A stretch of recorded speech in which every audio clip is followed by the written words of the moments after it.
Hi there. Tonight we're stepping back in time, way back, to the sun-drenched, marble-columned world of ancient Greece.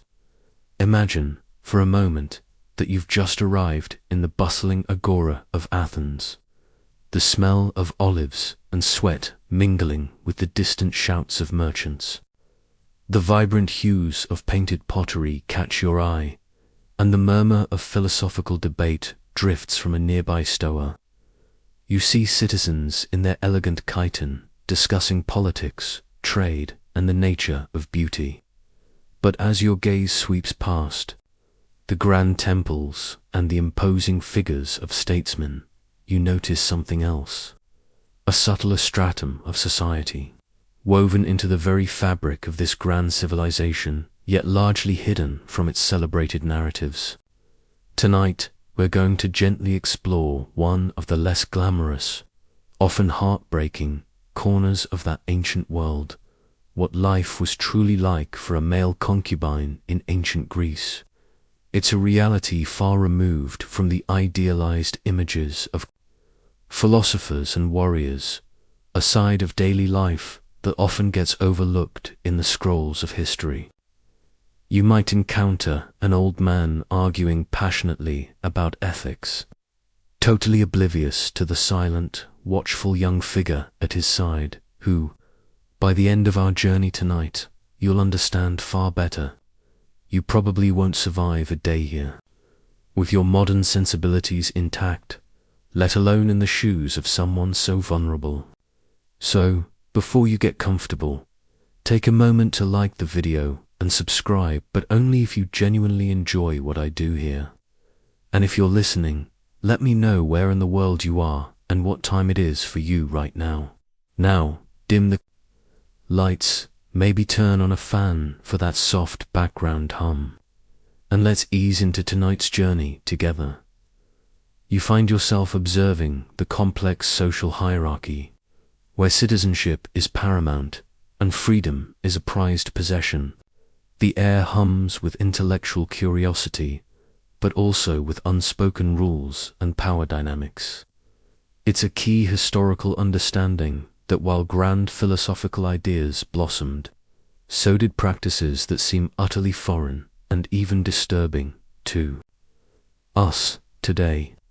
You might notice, for instance, a wealthy Athenian citizen strolling through the market, perhaps with a younger, exceptionally beautiful man accompanying him, not as an equal, but with a subtle deference that hints at their unequal standing. This isn't a typical master-slave dynamic, nor is it a publicly acknowledged partnership. It exists in a peculiar, ill-defined space. A curious detail you might miss at first glance is the way these relationships were often seen as a status symbol, a quiet display of wealth and influence for the patron, much like owning a fine piece of art or a well-bred horse. Historians still argue whether the subtle power plays in these relationships were ever truly reciprocal, or if the veneer of mentorship merely masked a deeper form of exploitation. You're beginning to see that the celebrated ideals of ancient Greece sometimes had a darker, more complex underbelly. As you wander through the winding streets, the sounds of daily life wash over you, the rhythmic clang of a blacksmith's hammer, the distant bleating of goats, the chatter of women at the public fountain. Imagine for a moment the contrast between the grand philosophical discourses you might overhear and the quiet, almost invisible struggles unfolding behind the walls of private homes. You might catch a glimpse of a young man, dressed simply, carrying a basket of goods into a large, imposing villa. His eyes seem to hold a story, a subtle weariness that belie his youth. This isn't the romanticized image of ancient Greece you often see on pottery or in plays. This is a place where social roles are rigidly defined and opportunities are scarce for those outside the privileged few. The concept of freedom here is not universal. It's a carefully guarded privilege, often dependent on birthright, wealth, or specific legal statuses. Consider the notion of love and desire in this ancient setting. While poetry and myths celebrated passionate romances, the reality for many was far more transactional. You might ponder how different their understanding of relationships was, lacking the modern emphasis on mutual consent and emotional equality.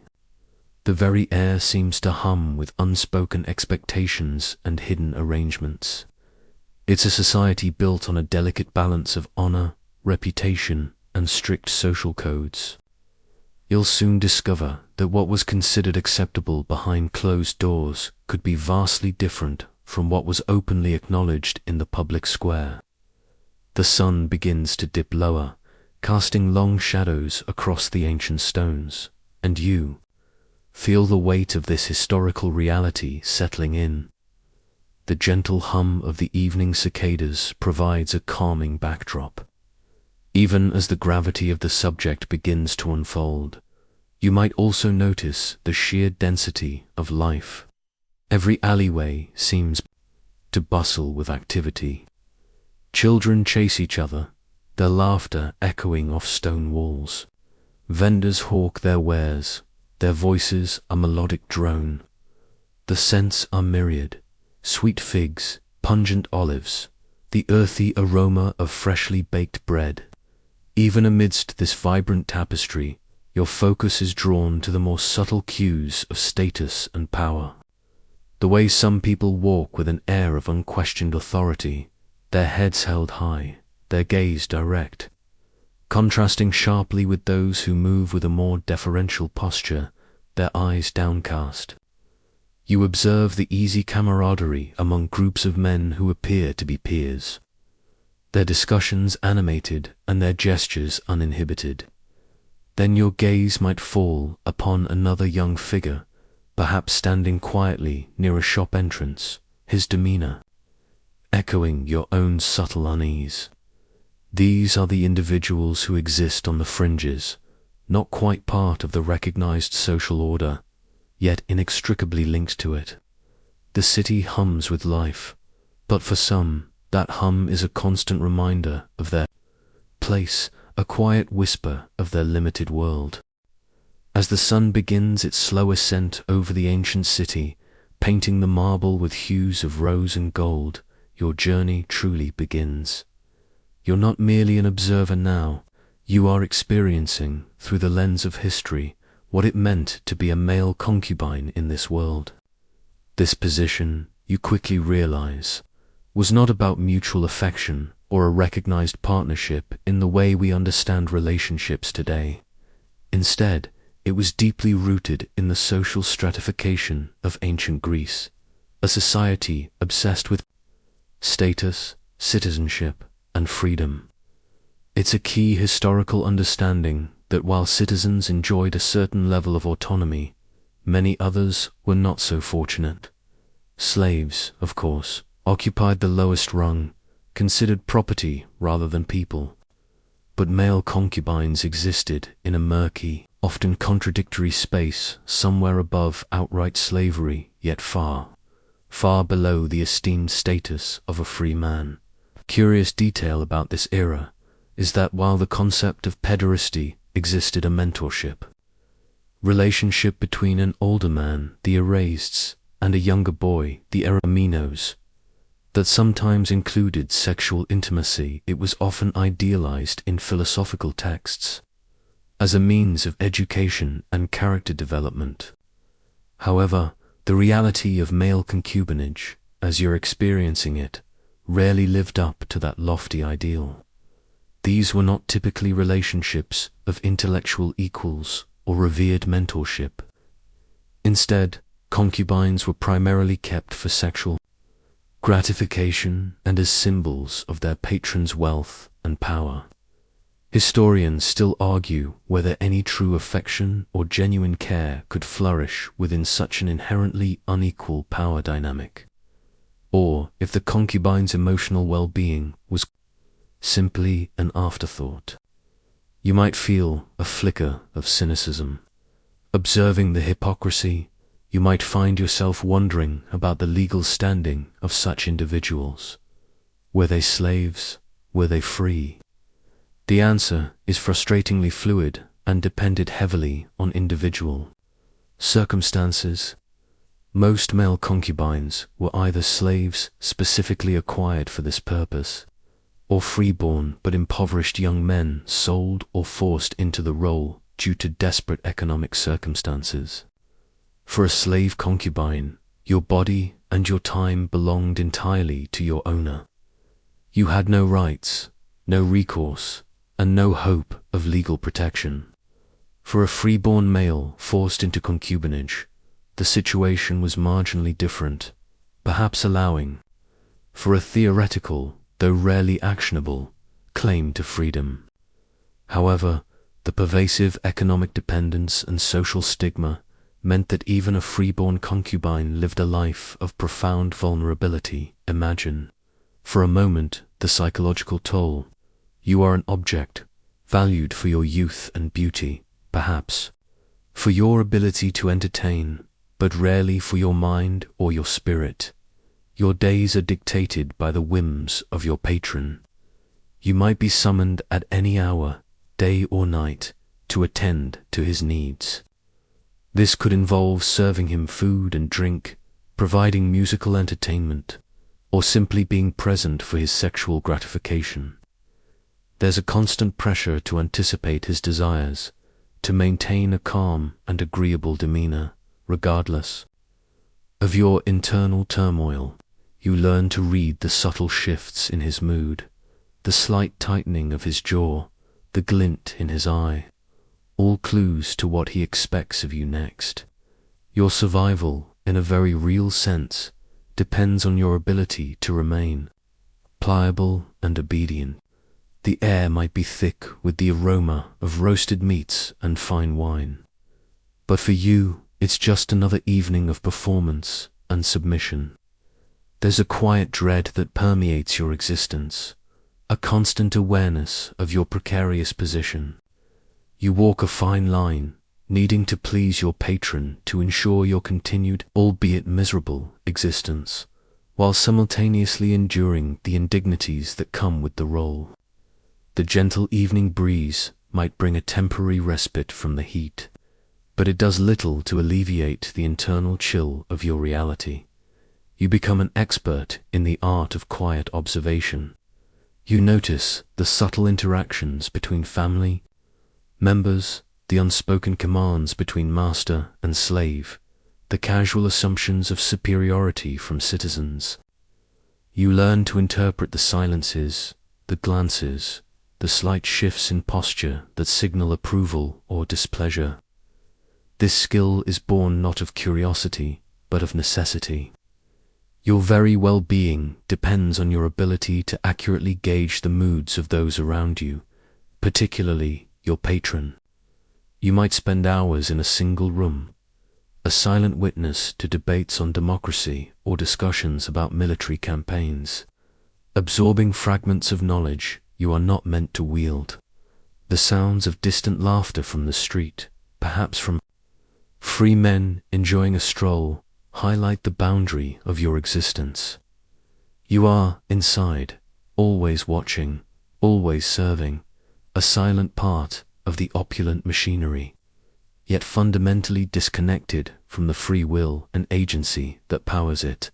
The shadows lengthen, bringing with them a sense of quiet resignation, a familiar companion in your constrained life. The morning sun now fully illuminates the city, highlighting the stark contrasts within its seemingly idyllic facade. You've settled into the rhythm of this peculiar existence, and one thing becomes glaringly clear. Your status, or rather your lack thereof, defines every waking moment. The phrase male concubine might sound exotic to modern ears, but in ancient Greece, for many, it simply translated to catamite, a term often applied to young boys and men who served as passive sexual partners. These individuals were frequently acquired through various means. Some were war captives, Others were children sold by impoverished families, and a few, though likely rare for those truly enslaved, might have been free-born individuals driven by destitution. This complex origin story for such individuals means that their starting point in this unenviable role could vary, yet the ultimate outcome was remarkably similar in its limitations and hardships. A curious detail about the term catamite is its linguistic origin, deriving from the Latin catametus, which itself was a romanization of the Greek name Ganymede. Remember Ganymede from the myths, the beautiful Trojan prince abducted by Zeus to be his cupbearer on Olympus. While the myth might sound romantic, often depicting an almost idyllic servitude, the reality for human catamites was anything but divine. They were far from revered. Historians still argue whether the use of such a mythical, almost divine, association served to soften the harsh reality of their exploitation or simply highlighted the absolute power dynamic at play, implying a natural order to their submission. You can almost feel the uncomfortable irony of it all. A beautiful name masking a painful truth. Your early life, if you were to embody this role, would likely have been one marked by profound loss and a sudden, brutal transition. Perhaps you remember the warmth of a simple home, the laughter of siblings, or the comforting scent of your mother's cooking. All of that is gone now, replaced by the sterile opulence, or sometimes the stark utility of your patron's household. You were, in essence, chosen. Not chosen for your intellect or your bravery, but for your youth, your appearance, and your perceived pliancy. This selection was rarely, if ever, a matter of consent. It was a transaction, a capture, or a desperate surrender.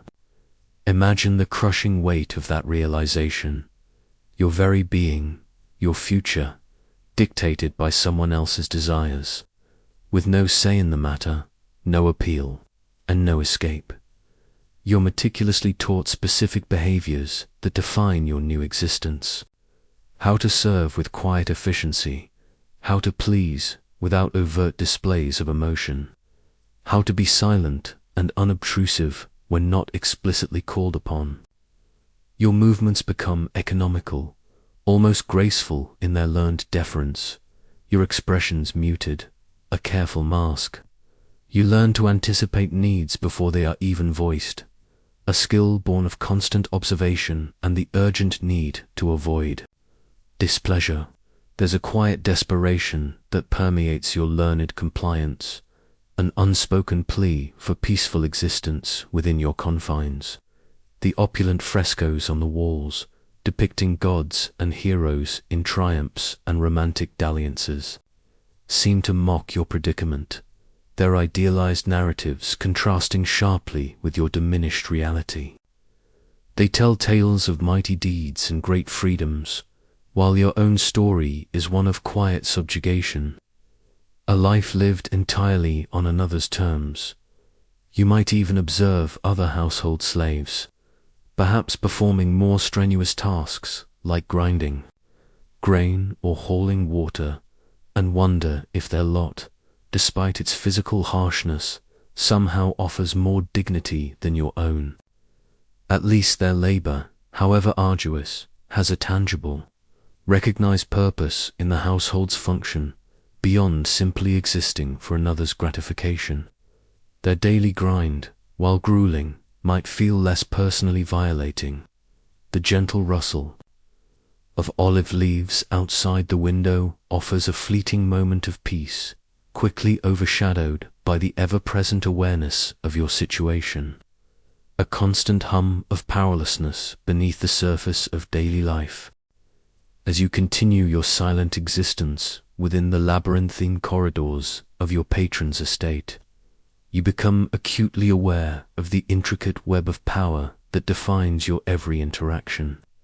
Your patron, typically an older, aristocratic man, holds absolute sway over your life. He is your erased, the older, dominant partner in this arrangement, and you are his Arimenos, the younger, passive one. It was generally understood that these relationships, while often sexual, were framed in philosophical discourse as opportunities for the older man to impart wisdom and knowledge to the younger. However, the reality for a male concubine often fell far short of this idealized model. Instead of intellectual cultivation, your purpose was primarily one of service and gratification. A curious detail is that while Greek society openly acknowledged many forms of same-sex relationships, particularly the pedagogical ones, those involving concubines, were often spoken of in hushed tones or veiled in euphemisms. This was unlike the more celebrated, often public, mentor-mentee pairings between free citizens, which were seen as contributing to the civic good. This subtle distinction highlights the underlying social discomfort with the concubine's status, a kind of collective turning away from its less savory aspects. Historians still argue whether the philosophical justifications for pederasty were genuinely believed by all, or if they sometimes served as a convenient intellectual veneer for more exploitative practices, allowing the elite to rationalize their desires. You might feel a flicker of cynicism. Observing this hypocrisy from your silent vantage point, your days are structured around your patron's whims. You might be summoned at any hour, day or night, to attend to his needs, which could range from the mundane to the deeply intimate. This could involve serving him food and drink, providing musical entertainment, or simply being present for his sexual gratification. There's a constant, pervasive pressure to anticipate his desires, to maintain a calm and agreeable demeanor, regardless of your internal turmoil. You learn to read the subtle shifts in his mood, the slight tightening of his jaw, the almost imperceptible glint in his eye, the change in the tone of his voice. All these are crucial clues to what he expects of you next, and your immediate compliance is paramount. Your survival, in a very real sense, depends on your ability to remain pliable and obedient, a constant performance of submission. Imagine, for a moment, the emotional suppression required for this existence. You cannot express fear, anger, or sadness, at least not openly. Any uncalculated display of genuine emotion might be perceived as defiance, leading to swift and unpleasant consequences. Your true self, your hopes, your dreams, your cherished memories of a life before this servitude, must be carefully tucked away, hidden deep within. They are a secret garden no one else can visit. The luxurious fabrics around you, the rich scents of incense and perfume that fill the villa, are merely a gilded cage. You might be given fine clothing, perhaps even some small trinkets, but these are tokens of your servitude, not symbols of your freedom. They are a display for your patron's friends, a testament to his wealth, not a comfort for your soul. You are, in essence, a living ornament, a beautiful object, a testament to his power and his desires. The distant sounds of a flute, played by some free citizen in a nearby courtyard, remind you of a different kind of life, one filled with unburdened melody and spontaneous joy, a stark contrast to the silent symphony of your own constrained existence. The very air around you feels heavy with unspoken expectations, a constant pressure that never truly lifts. The hours within your patron's home stretch out, filled with a quiet routine dictated by his needs. You begin to understand that while a surface level of mentorship might be paid lip service by your patron, the practical application of it is often absent. You'll find that true educational guidance, encompassing intellectual and moral development, was typically reserved for young, freeborn males. often within the context of the gymnasium or philosophical schools. Your own education, if any, would be limited to practical skills or rudimentary literacy, just enough to fulfill your duties, but certainly not to elevate your social standing or grant you any form of independent thought. You are a tool, and tools need only enough knowledge to perform their function. A curious detail is that sometimes concubines were expected to possess certain artistic talents, like playing a musical instrument, singing, or reciting poetry. Imagine mastering the lyre not for the pure joy of music or for self-expression, but purely as another means to entertain your patron and his guests, to become another pleasing sound in the background of their lavish symposia. Your performances are not applauded for your artistry, but for how well they serve to enhance the atmosphere for the free men present.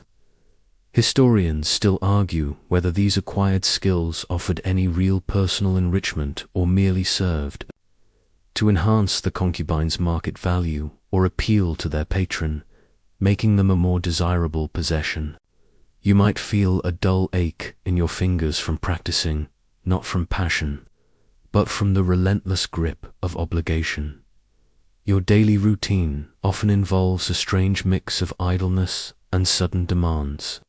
You might spend long stretches waiting, an invisible presence in the household, observing the comings and goings of slaves, family members, and visitors. You become a master of patience, existing in a state of suspended animation. Then, without warning, you're called upon. Perhaps your patron desires a massage, or wants you to recline beside him while he reads aloud, or expects you to join him in his private chambers. There is no predictability, no personal schedule you can truly call your own. Your body and your time are not yours. They are extensions of your patron's will, subject to his instantaneous desires, like a puppet responding to its master's unseen strings. You eat what you are given, sleep where you are told, and wear what is provided. Even the simplest pleasures, like a moment of quiet reflection in a shaded courtyard or a brief walk in the garden, are contingent on your patron's mood and his explicit permission. The grand architecture around you, the intricate mosaics underfoot, the sunlight filtering through the peristyle columns, all serve as a beautiful but constant reminder of your confinement. You are part of the scenery, a living, breathing decoration in this elaborate domestic theatre. The sounds of distant laughter from the street, perhaps from free children playing, might drift in, a poignant reminder of the simple, unburdened freedom you've lost. You learn to make your face a mask, your movements precise and silent, becoming an expert in disappearing into the shadows, emerging only when commanded. It's a quiet, relentless erasure of your own self, a slow fading into the background of another's life. The sun continues its slow arc across the Athenian sky, and as the day wears on, you become acutely aware of the pervasive social stigma that clings to your very existence. While the practice of male concubinage was, in some ways, an open secret, among the elite, it was never a path to social honor or public acclaim. Quite the opposite. You'd feel the subtle, yet unmistakable, weight of disapproval from those considered respectable members of society.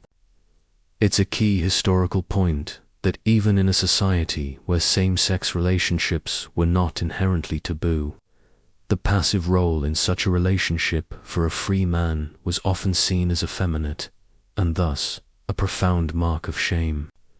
This societal condemnation, more than any legal code, acted as an invisible cage, preventing any hope of genuine integration or respect. A curious detail you might observe is how even within the patron's household, the other, more traditionally, enslaved individuals might view you with a mixture of pity and a nuanced form of contempt. They, at least, perform recognized labor, whether in the fields, the workshops, or the kitchens. Their work, though arduous, had a defined purpose within the household economy. Your work, however, is intimate and often humiliating, reducing you to an object of pleasure, a personal indulgence that carries less societal validation. Historians still argue whether the deep-seated societal aversion to the passive male role contributed more to the concubines' misery than the actual legal limitations they faced, creating an internal and external landscape of disdain. You can feel the quiet judgment in every averted gaze, every dismissive glance, a constant whisper of your diminished standing.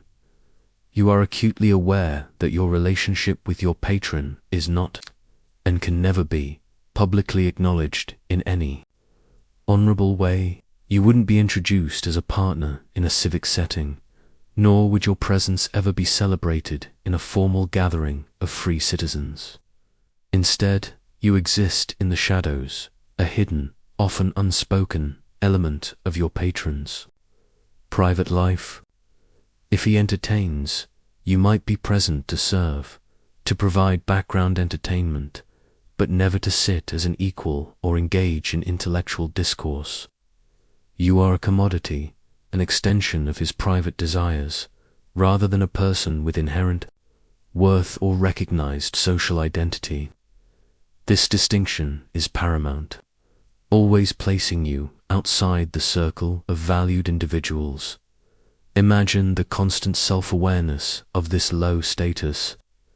Every time you step outside the confines of the house, perhaps on an errand for your patron, you move with a subtle hunch, a guardedness in your eyes, a conscious effort to blend into the background. You learn to make yourself small, invisible to the casual passerby, lest their recognition bring further shame not only to you, but potentially to your patron. If he were to be associated too openly with such a stigmatized figure, the beautiful Greek sculptures you might glimpse in public spaces, celebrating the idealized male form in athletic and heroic poses, serve as a cruel contrast to your own diminished reality. You are not a warrior, not a philosopher, not a citizen. You are simply his. This constant sense of being less than is an insidious poison, slowly eroding any sense of self-worth you might once have possessed, leaving behind a hollow echo of your former self. The bustling sounds of the city, once a source of wonder, now seem to amplify your isolation, a loud reminder of the vibrant life from which you are fundamentally excluded. As your days unfold, the lack of any formal legal status becomes a suffocating reality. You are, effectively, without rights in a society that prides itself on its laws and civic structures. It's a cruel twist of fate that while ancient Greek law could be incredibly detailed and sophisticated, offering protections to citizens and even, to a limited extent, to some categories of slaves with specific roles, it offered almost none for a male concubine. If your patron chose to mistreat you, or even to inflict severe harm, you had virtually no recourse, no avenue for justice, and no hope of legal redress. Your existence was, in a legal sense, a blank page. A curious detail you might discover is that while harming a free person could carry severe penalties, sometimes even death, in certain city-states, the same rules simply did not apply to you. Your body was not legally considered inviolable in the same way. You were not seen as a person in the legal sense that mattered for such protections, but rather as property, or at best, an appendage of your patron. Historians still argue whether this legal void was an oversight, a deliberate omission designed to maintain the absolute power of the patron and to prevent any challenge to the social order, or a simple reflection of a society that couldn't quite categorize you. You feel the cold dread of this reality, a constant awareness that your physical well-being is entirely at the mercy of another's whim. There's no one to appeal to, no magistrate to petition, no family to offer protection, for you are likely cut off from your own. Imagine a scenario where your patron, perhaps in a fit of pique or drunken rage during a symposium, strikes you. You might instinctively flinch, but you know better than to resist or even cry out too loudly. A bruised eye, a cut lip, or a broken tooth is simply something you endure, perhaps hiding it as best you can from others in the household, lest it displease your patron further. There would be no consequences for your patron, no legal repercussions, no public outcry. Your body, in essence, is not your own. It is an extension of his will, a plaything to be used and discarded as he sees fit. This absolute lack of legal recourse means you live in a constant state of apprehension, a perpetual fear of the unexpected. Every interaction with your patron, no matter how benign, carries an unspoken threat, a chilling reminder of his power and your utter helplessness. Even the smallest gestures of kindness from your patron, if they occur, serve only to highlight your dependence.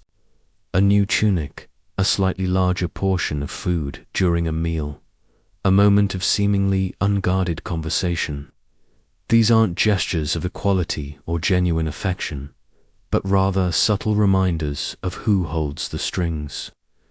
You are acutely aware that these meager comforts can be withdrawn at any moment, leaving you with absolutely nothing. Your perceived good fortune is merely a reflection of his momentary mood, or a calculation of his own convenience.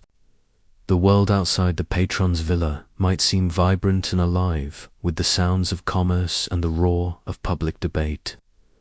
But for you, those sounds are just distant echoes of a freedom you do not possess, a life lived by rules that do not apply to you.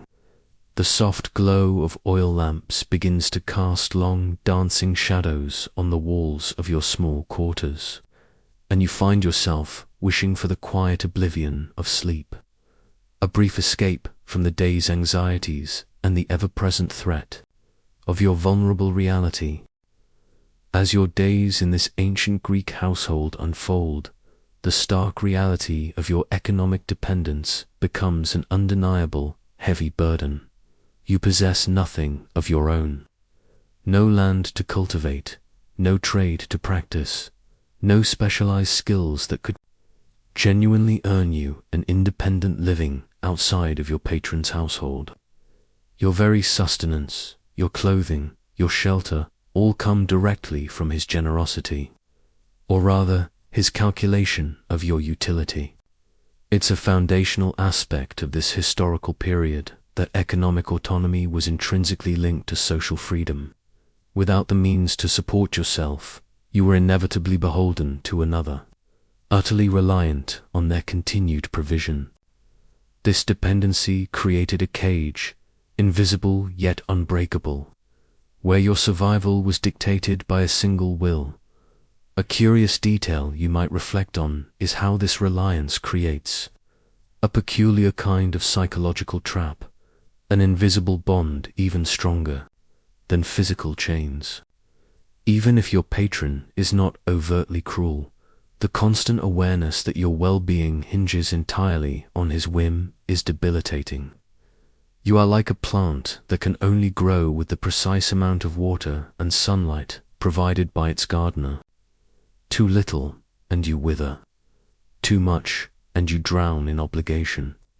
Historians still argue whether the economic leverage held by patrons was a more effective tool of control than outright physical coercion, subtly crushing the spirit without leaving visible marks, creating a deeper, more insidious form of servitude.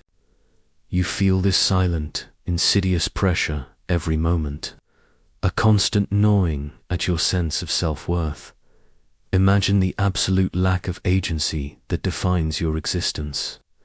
If you dreamed of a different life, of learning a craft, or traveling to another city to seek your fortune, those dreams would quickly evaporate under the crushing weight of your circumstances. You cannot simply walk away. Where would you go? Who would take you in? Without financial means, without connections, without a recognized place in society, you would quickly face starvation, exposure, or be forced into an even more desperate and dangerous form of servitude, perhaps in a brothel or as a common laborer with no protections whatsoever. This complete reliance binds you to your patron as surely as any physical chain. You are an asset, a possession that requires upkeep, a means to an end, but a possession nonetheless, lacking self-ownership, even the food you eat. Though it might be plentiful and of good quality if your patron is wealthy and desires to keep his property well maintained, comes with a silent price. Each morsel is a constant, humbling reminder of your dependency, a visible symbol of your lack of independence. The quiet clatter of dishes from the kitchen, the distant hum of daily life in the household, all serve to underscore your unique and isolated position within it. You are cared for, yes, your basic needs are met, but not out of love or genuine respect, but out of ownership and utility. This economic tether ensures that any fleeting thoughts of rebellion or escape remain just that fleeting whispers in your mind, quickly extinguished by the cold, undeniable logic of survival. The evening shadows lengthen, wrapping the villa in a comforting dimness, but for you, it merely signals another night of quiet submission, another day in which your existence is not truly your own. As you continue to exist within this unspoken framework, you begin to grasp the profound absence of any institutional support for your role. Unlike recognized marriages, which were formalized by rituals and protected by law, or even the established, albeit harsh, legal frameworks surrounding various categories of slavery, male concubinage simply existed outside any formal protective structures. There were no temples where you could seek sanctuary for a grievance, no civic bodies to appeal to for justice, and no defined legal precedents that offered you even a sliver of recourse if you were wronged.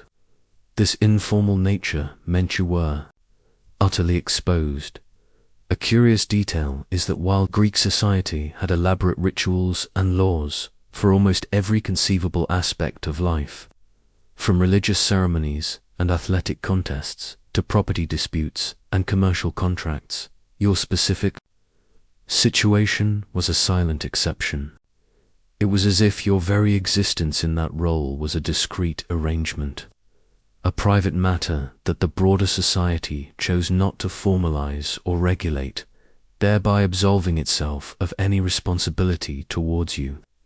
Historians still argue whether this lack of formal structure made the concubine's position even more vulnerable, leaving them entirely at the mercy of individual patrons without any societal safety net to fall back on. You sense this profound isolation, a chilling understanding that no one, no institution would intervene on your behalf. Imagine the crushing feeling of being utterly alone.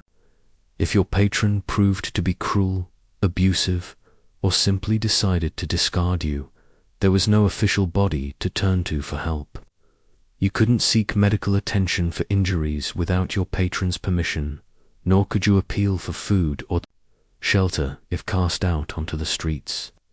You were adrift, entirely dependent on the personal character of one man, a single individual's benevolence or caprice. This complete lack of a support system meant that any mistreatment, any abuse, any humiliation was endured in silence, behind closed doors, a private agony. Your suffering was largely invisible to the world outside the villa, a secret shame, even the whisper of hope for escape or a better life would be quickly stifled by this reality.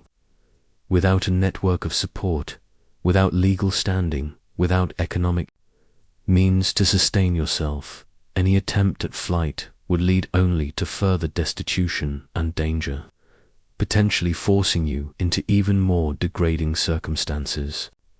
You are trapped not just by the physical walls of the villa, but by the impenetrable social and legal barriers that surround you, an inescapable prison of circumstance.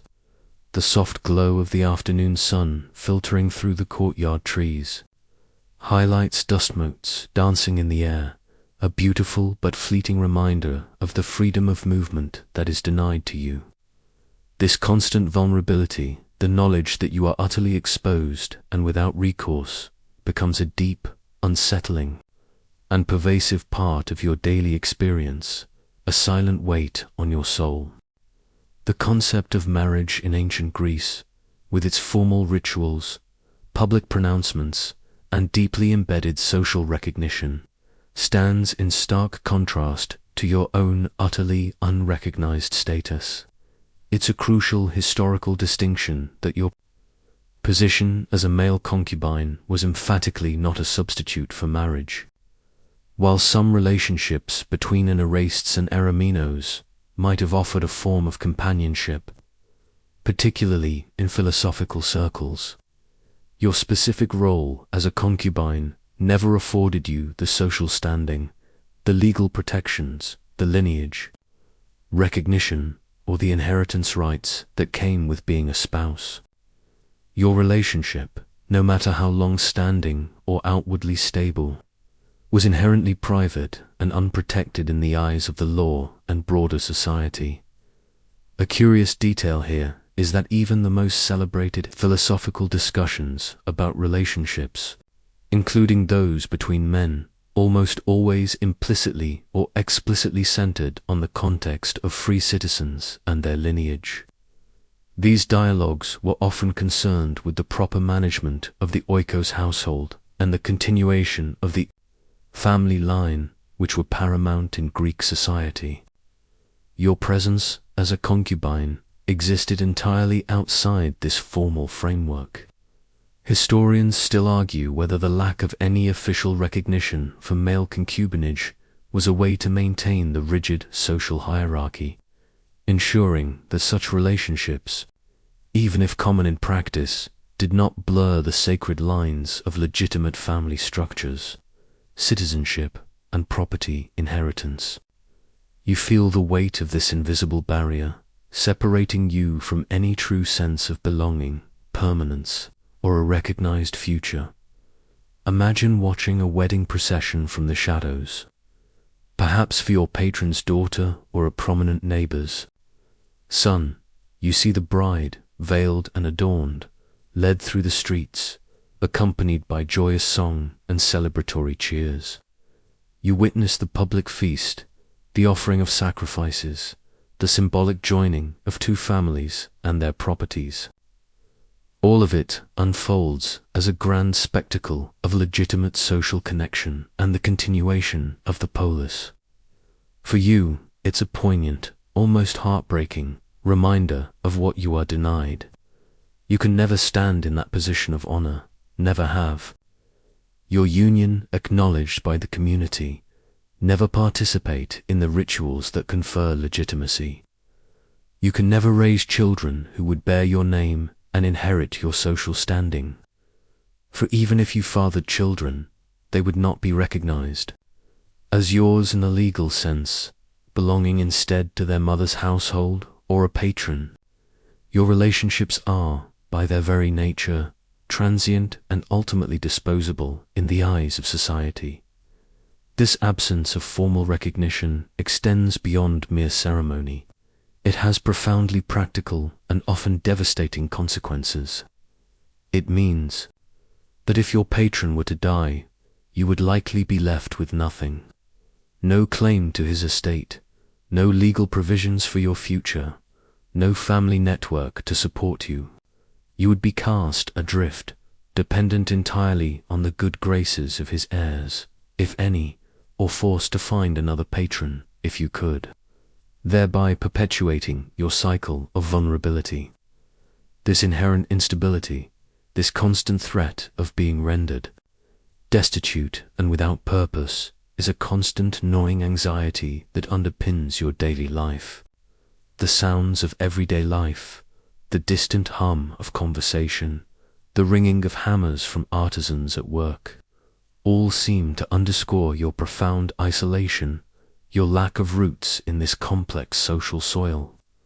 The world continues around you, vibrant and full of intricate connections, but you remain an outsider, bound by unseen chains that prevent you from ever truly integrating.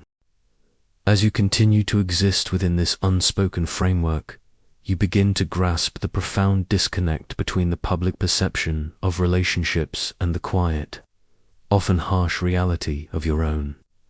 Ancient Greek society, particularly among the elite, had a complex and often contradictory view of desire and partnership.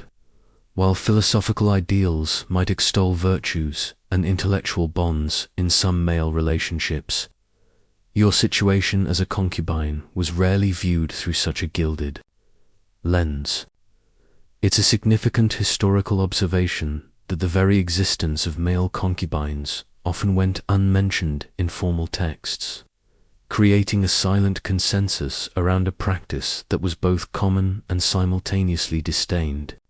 This historical silence speaks volumes, suggesting a societal discomfort that preferred not to scrutinize certain truths too closely, leaving individuals like you in a kind of limbo of non-recognition. You are there, undeniably present, yet your presence carries a weight of unspoken judgment. A curious detail you might notice is the subtle difference in how male concubines were perceived compared to female concubines. While both lacked the full rights of a spouse, female concubinage could sometimes carry a degree of practical acceptance, occasionally even bearing children who might be legitimized, thus securing a future, albeit one still without full spousal rights. For male concubines, however, the social stigma was often more pronounced, deeply rooted in notions of masculinity and the perception of the passive role as effeminate, and thus a mark of shame for free men.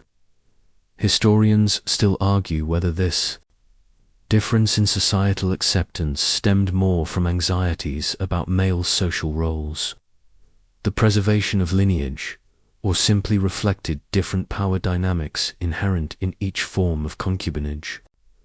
You can feel the weight of this unspoken judgment, even when no words are uttered.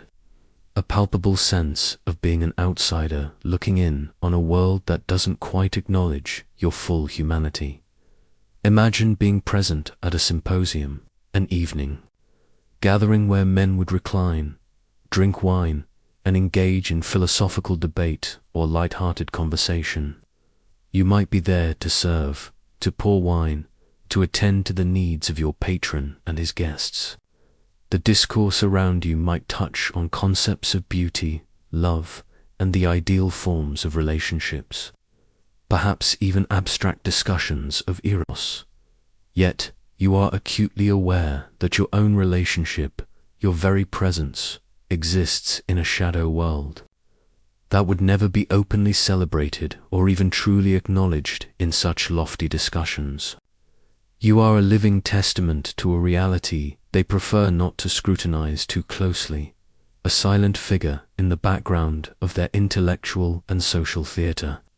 The clinking of kylix drinking cups, the aroma of rich foods, the vibrant discussions about civic duty and poetic verse, all these sensory details of a lively gathering only serve to emphasize your isolated position.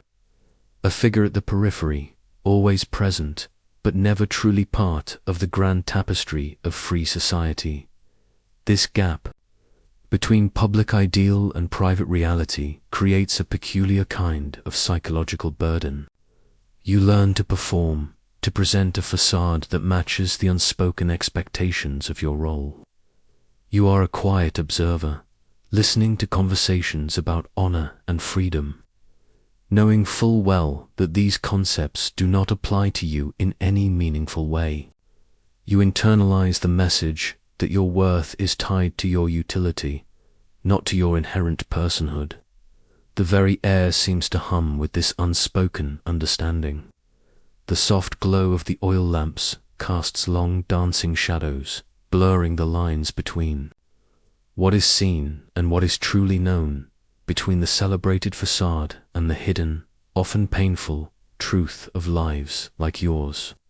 The quiet hum of the night, usually a source of comfort, seems to echo your internal solitude.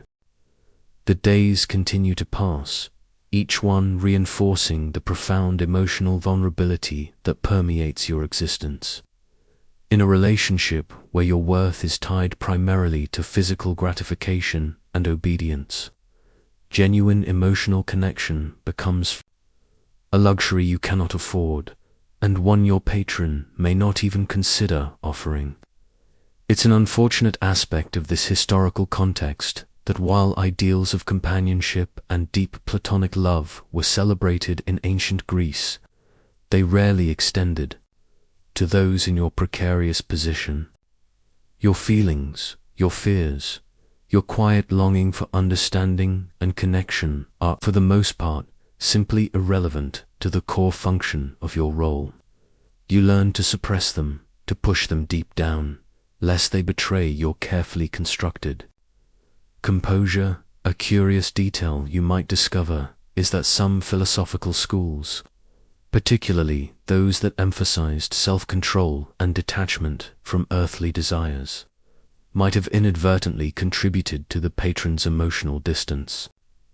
If the Erasts was taught to prioritize rational thought over emotional indulgence, your emotional needs would be even less likely to be considered. It was a common intellectual pursuit to master one's passions.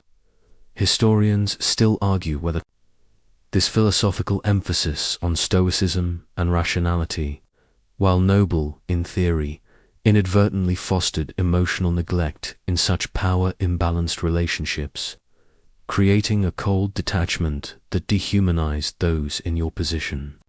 You might feel a profound sense of loneliness, even when surrounded by the hustle and bustle of the household, a deep ache for connection that is never satisfied. Imagine a quiet evening, perhaps in your patron's private chambers. He might be engrossed in a scroll, or simply lost in thought, the flickering light from a single oil lamp illuminating the ancient script. You are present, a silent sentinel, perhaps refilling his wine cup or adjusting his cushion. In such moments of stillness, you might long for a kind word, a moment of genuine human connection that transcends the transactional nature of your bond. But such moments are rare, fleeting, and often fraught with risk.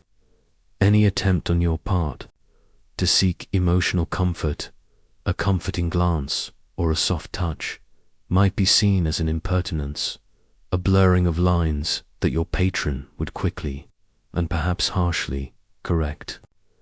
You learn to temper your expectations, to extinguish any flicker of hope for true intimacy, conditioning yourself to emotional scarcity. This constant emotional deprivation leaves a deep and insidious mark. You become adept at self-preservation, at guarding your heart from further disappointment and pain. The luxurious surroundings, the fine food you might eat, the beautiful art that adorns the walls, all these material comforts seem hollow, and without meaning, without the warmth of genuine human connection. You are provided for, certainly, your basic physical needs met, but emotionally you are starved, living in a constant state of unfulfilled yearning.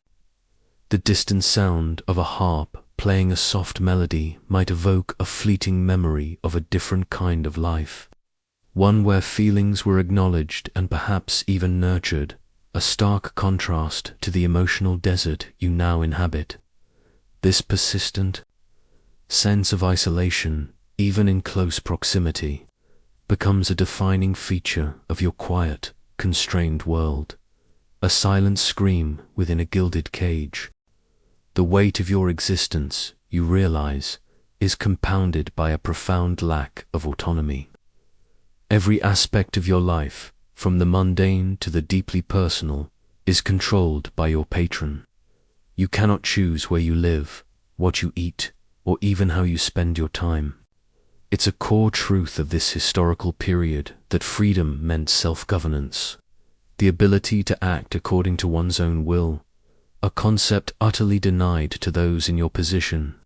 Your desires, your preferences, your very will are rendered irrelevant, subsumed by the will of another. You are, in essence, a living extension of your patron's domain. A curious detail here is that even some enslaved individuals, particularly those with specialized skills or in positions of significant trust within a household, might have gained a limited degree of informal autonomy. A slave managing a workshop or a trusted steward might have had certain managerial freedoms, perhaps even earning a pittance for their own use. But for a male concubine, the very nature of the role often precluded such freedoms. Your utility was tied intrinsically to your availability and compliance, not to your independent initiative or decision-making. Historians still argue whether this profound lack of personal agency was more psychologically damaging than any physical hardship, slowly eroding the individual's sense of self, leaving them feeling like a mere object rather than a person. You feel this internal erosion every day, a gradual diminishing of your own personhood.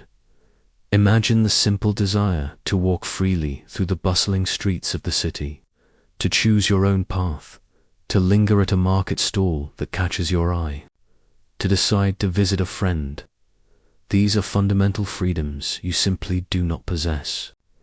If you leave the villa, it is only at your patron's explicit command, and typically under his watchful eye or that of his trusted servants. Your movements are circumscribed, your world confined to the boundaries he sets. There's a subtle but constant supervision, an invisible leash that keeps you tethered to his will. Always aware of the need to return, always aware of who you belong to. You are always aware of being observed, even when seemingly alone, fostering a pervasive sense of being perpetually accountable. This constant state of being controlled, of having no voice in your own destiny, creates a suffocating environment that slowly stifles your spirit. You might find yourself retreating further inward, nurturing a private world of thought that no one can touch, a small refuge for the parts of yourself that remain stubbornly your own. This internal sanctuary is a desperate attempt to retain some semblance of self in a world determined to erase it. But even this internal refuge is fragile, easily shattered by an unexpected summons or a harsh word, pulling you abruptly back into the reality of your servitude. The sounds of birds chirping freely outside the villa's walls, a simple symphony of unburdened life, serves as a poignant reminder of the unassailable liberty that is so casually denied to you. This constant suppression of your will, this pervasive lack of autonomy, becomes a defining, inescapable element of your quiet despair, a silent scream of the spirit. As the sun crests the midday sky, casting harsh shadows, you find yourself increasingly pressed into the role of entertainment within your patron's lavish symposia. These gatherings, a cornerstone of ancient Greek aristocratic life, were far more than mere dinner parties. They were intellectual salons, drinking bouts, and social showcases all rolled into one, designed to display the patron's wealth, taste, and intellectual prowess.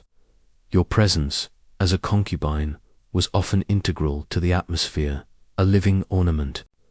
Alongside the music, wine, and witty conversation meant to enhance the experience for the free male guests.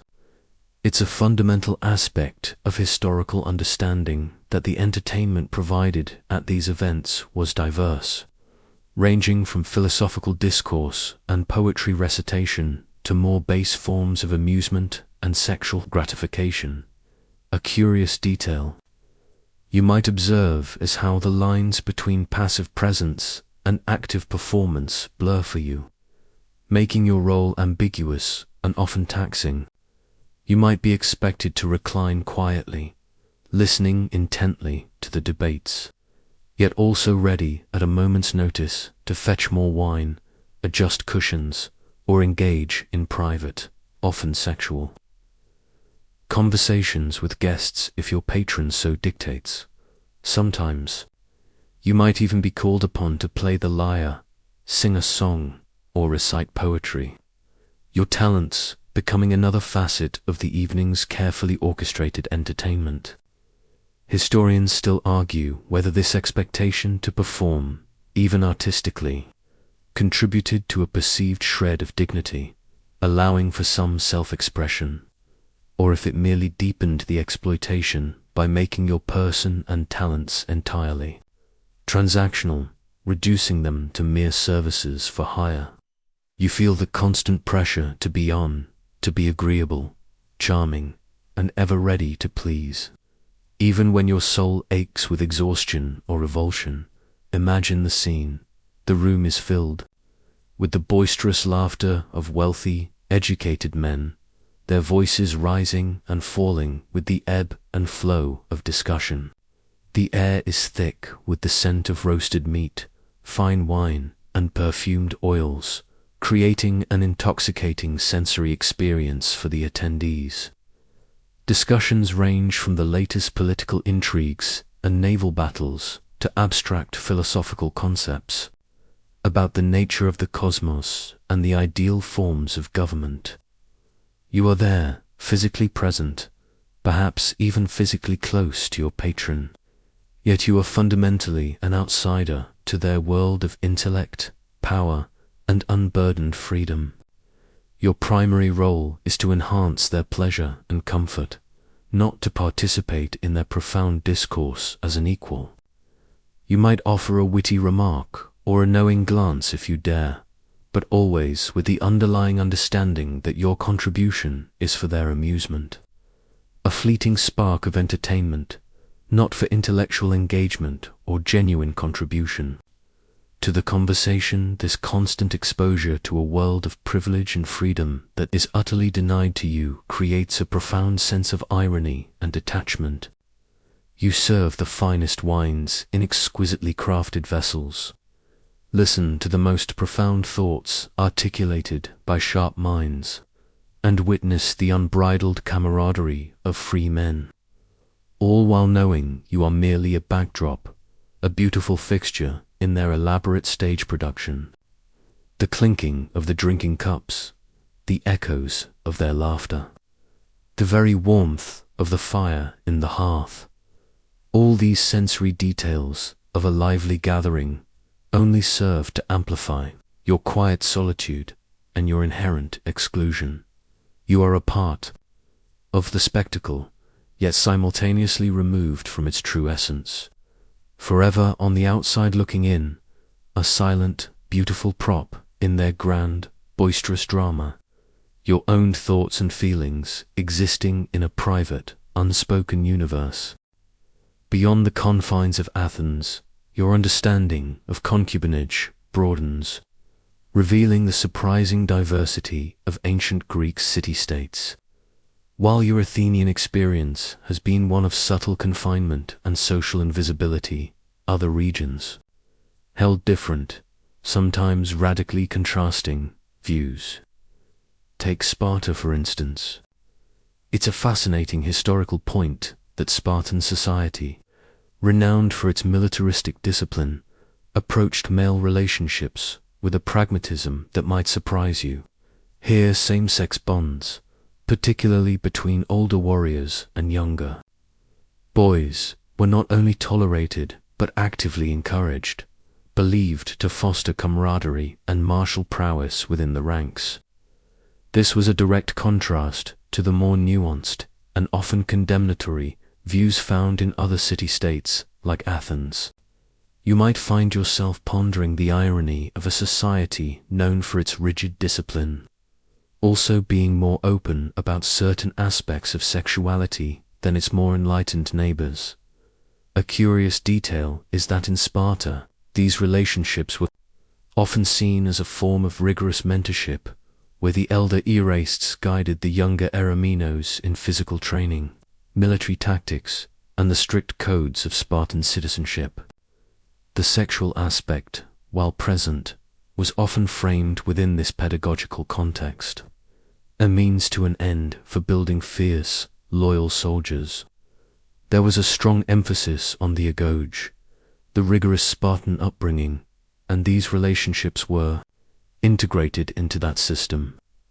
Historians still argue whether the Spartan emphasis on the collective good and military strength truly transcended individual desires, genuinely sublimating them into a higher purpose, or if the idealization of these bonds simply served as a convenient justification to reinforce their unique societal structure and control over the populace.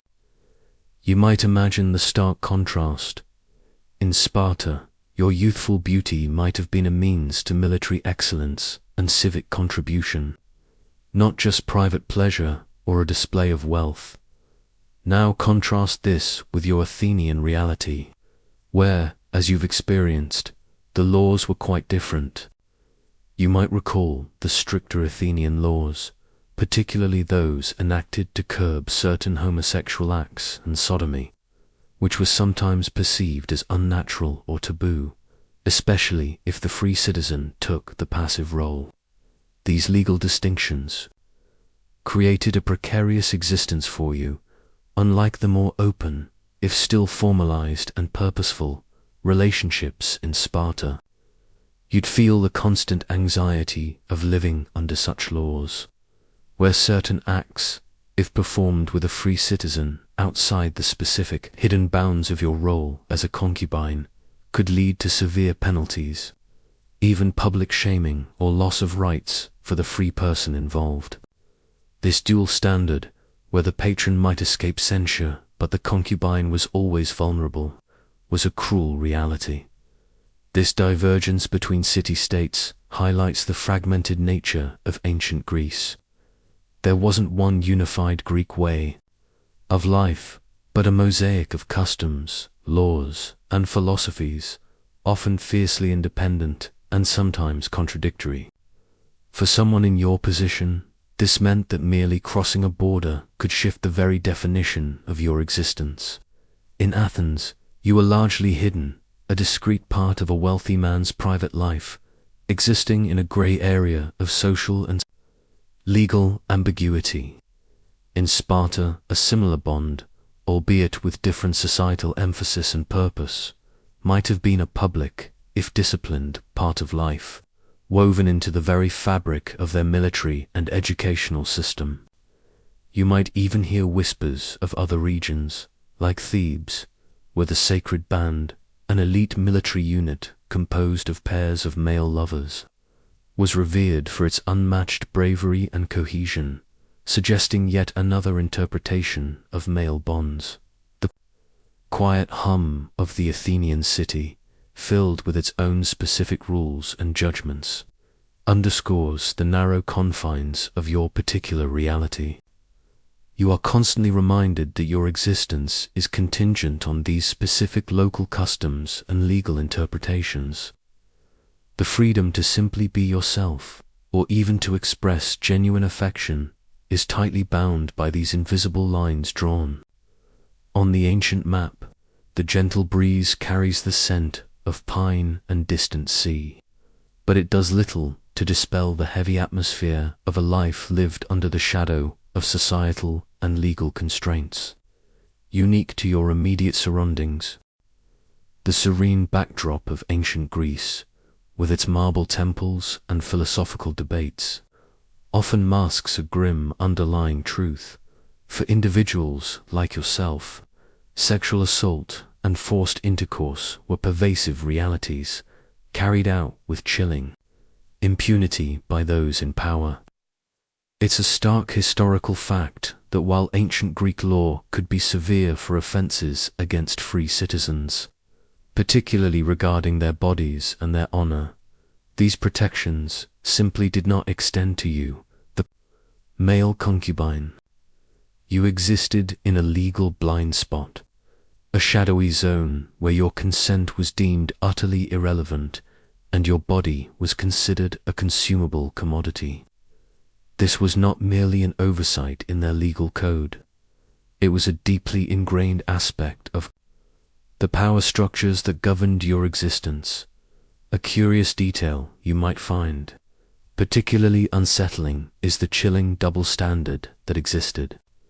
If a free citizen, especially a male citizen, were to be sexually assaulted or forced, it was considered a grave offense against their honor and their civic standing, often punishable by harsh fines, public shaming, or even death, as it represented a profound violation of their personal autonomy and status. Yet, for a concubine, such acts by a patron or his privileged guests were largely outside the purview of the law. You were considered to be in a state of perpetual minority, or non-personhood in this specific context. Historians still argue whether this legal vacuum was a deliberate mechanism to maintain the absolute power of the elite, allowing them unfettered access to those beneath them in the social hierarchy, or simply a reflection of a society that did not recognize your personhood in a way that warranted the same protective legal framework afforded to its citizens. You feel the cold dread of this reality, a constant, sickening awareness that your body is not your own and its use is dictated entirely by another's desire. Imagine the countless nights of fear and humiliation. You might be summoned to your patron's chambers, or even be exposed to his friends during a symposium, compelled to participate in acts that fill you with revulsion. There is no escape, no refusal that would not bring even harsher consequences. Your forced compliance is not just expected, it is demanded, a silent duty that is part of the unspoken contract of your existence. Any physical or emotional resistance would likely be met with further violence, or, at the very least, severe punishment that could range from public humiliation to outright physical harm, potentially even death. You learn to dissociate, to retreat into your mind, creating a mental fortress against the indignities your body endure, hoping to somehow detach your spirit from the physical pain. The whispers of the wind through the olive trees outside offer no comfort, only a soft, indifferent sigh, as if the very air itself is complicit in your suffering. This absolute lack of accountability for your abusers creates a profound and inescapable sense of helplessness. There is no one to tell, no authority to appeal to. The very society that built grand monuments to justice and reason, that celebrated the rule of law and the sanctity of the polis, turns a blind eye to your plight. You are a chattel, a tool for gratification, and your suffering is simply part of the unspoken cost of existing in such a vulnerable position within their social architecture. The grand pronouncements of virtue and liberty made by the philosophers like Plato and Aristotle, often heard echoing through the intellectual circles of Athens, seem like hollow, mocking echoes in the face of your personal reality. You carry the burden of these violations not just on your body, but deep within your spirit, a hidden wound that never truly heals, poisoning your perception of yourself and the world around you. The soft flicker of the oil lamp in your room seems to highlight the pervasive darkness that envelops your life, a reflection of your own inner turmoil and the despair that often creeps in during the quiet hours of the night. Despite the bleakness of your situation, you begin to observe the curious fluidity of status that could exist even for those in your vulnerable position. While your overall social standing was undeniably low, your individual experience was profoundly shaped by the wealth and social standing of your patron. It's a key historical insight that life for an enslaved person or a concubine was not a monolithic experience.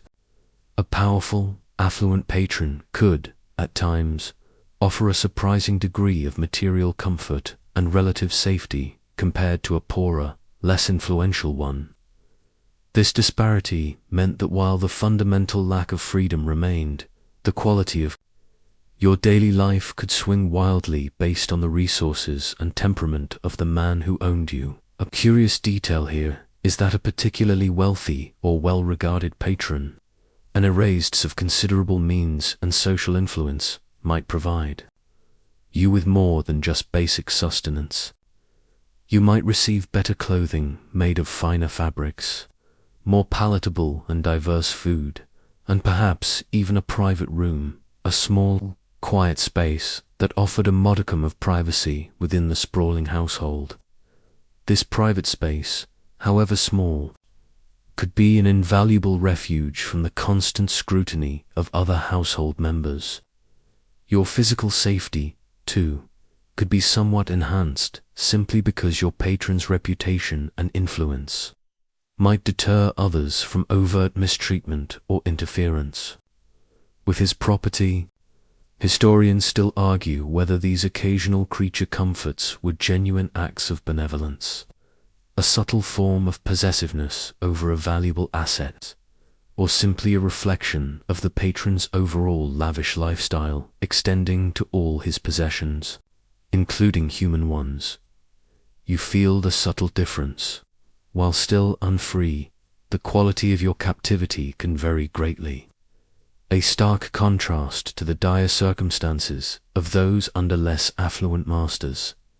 Imagine being in the household of a truly prominent Athenian, perhaps a statesman, a celebrated general, or a renowned philosopher with extensive landholdings. The villa itself would be a testament to his power. Walls adorned with exquisite frescoes depicting myths or heroic deeds.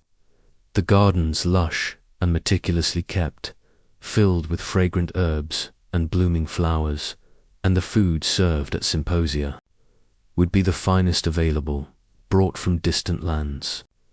In such an environment, you might be dressed in finer tunics, perhaps even allowed to wear a modest piece of jewelry, a subtle badge of your patron's wealth rather than your own dignity.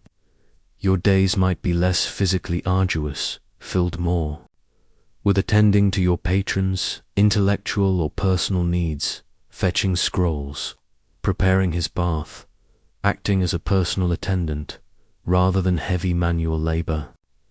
You might even travel with him on his political or commercial journeys, seeing parts of the Greek world like distant colonies or other city-states that others in your position could only dream of.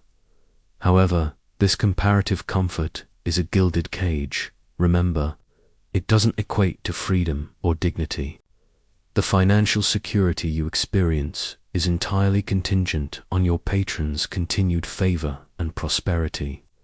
If his fortunes turned due to political upheaval or business failures, or if he simply grew tired of you and acquired a younger, more appealing concubine, that comfortable existence could vanish in an instant, leaving you utterly destitute and vulnerable.